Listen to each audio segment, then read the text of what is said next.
Hello বন্ধুরা, আজকের ভিডিওটিতে আমি দেখাবো কিভাবে ইউজার ফর্মে ইমেজ ইনসার্ট করতে হয়। যেরকম এটা একটা ইউজার ফর্ম। এই ইউজার ফর্মটি আমি কিভাবে তৈরি করেছি এবং প্রত্যেকটা কমান্ড বোতামের ফাংশন কিভাবে ইউজ করা আছে সেগুলো আমি পরবর্তী ভিডিওতে দেখাবো। আজকের ভিডিওতে দেখাবো কিভাবে এই ইমেজ ফাংশনে ইমেজ অর্থাৎ পিকচার ইনসার্ট করতে হয়। যেরকম ব্রাউজ করলাম, পিকচার থেকে যে কোনো পিকচার ব্রাউজ করে আমি সেখানে ইনসার্ট করতে পারবো। তো শুরু করা যাক। তো প্রথমে ডেভেলপার ট্যাব, তারপর ভিজুয়াল বেসিক, ইউজার ফর্মটি আমার আগে ক্রিয়েট করা রয়েছে। এটা হচ্ছে একটা কমান্ড বোতাম। কমান্ড বোতামটি আমি ডিলিট করে দিচ্ছি। আমি আরেকটা কমান্ড বোতাম নিয়ে নিলাম, যার নাম দিয়ে দিচ্ছি নাম ইনসার্ট পিক। তো এটাতে ডাবল ক্লিক করব। এবার আমি কমান্ড লিখব।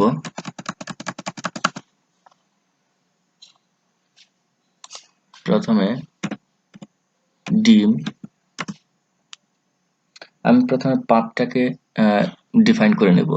ডিম আই path as string,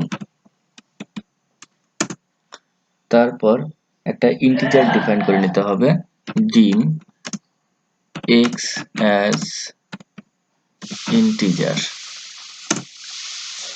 এবার ফাইল ডায়লগ ফাংশন ইউজ করব।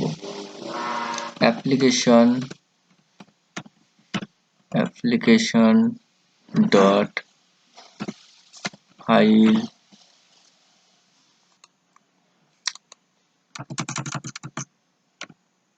File dialog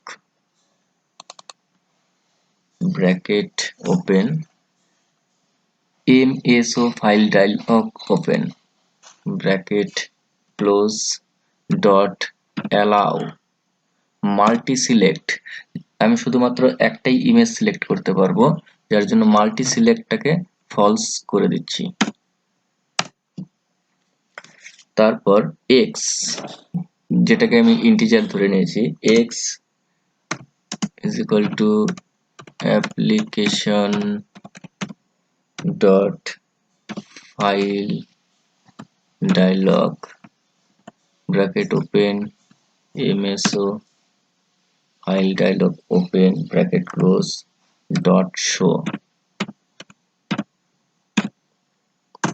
enter। if x not equal to 0 then, অর্থাৎ যদি আমার ইমেজ সিলেকশন 0 না হয়, অর্থাৎ কোনো একটা কোয়ান্টিটি থাকে, তো তাহলে কি হবে, i path is equal to application dot file dialog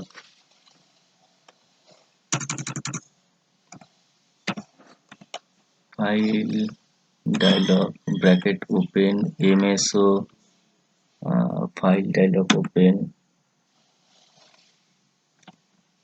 dot selected item only one,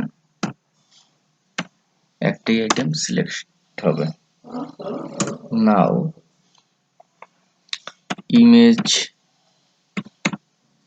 image1 dot picture is equal to load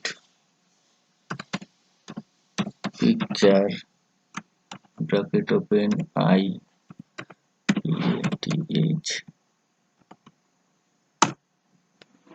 image ওয়ানটা এটা হচ্ছে আমার, এটা দেখিয়ে দিই। ইমেজ 1 হচ্ছে এই ইমেজটার, যে জায়গায় আমার ইমেজ ইনসার্ট হবে সেটার নাম image 1। Path image 1 dot picture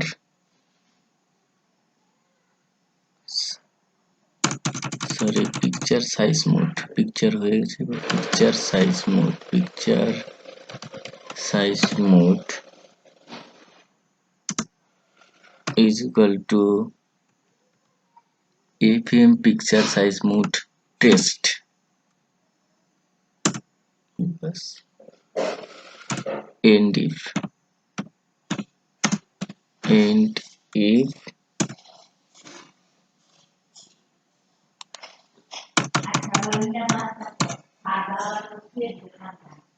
এবার আমি কমান্ডটি রান করে দেখব।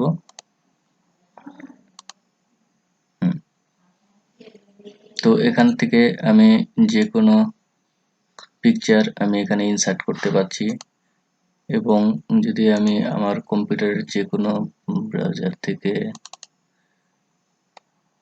পিকচার ইনসার্ট করি, পিকচার ইনসার্ট হচ্ছে। তো সবাইকে ধন্যবাদ, আশা করি ভিডিওটি ভালো লেগেছে। যদি ভালো লাগে অবশ্যই লাইক, শেয়ার এবং কমেন্ট করবেন। ধন্যবাদ।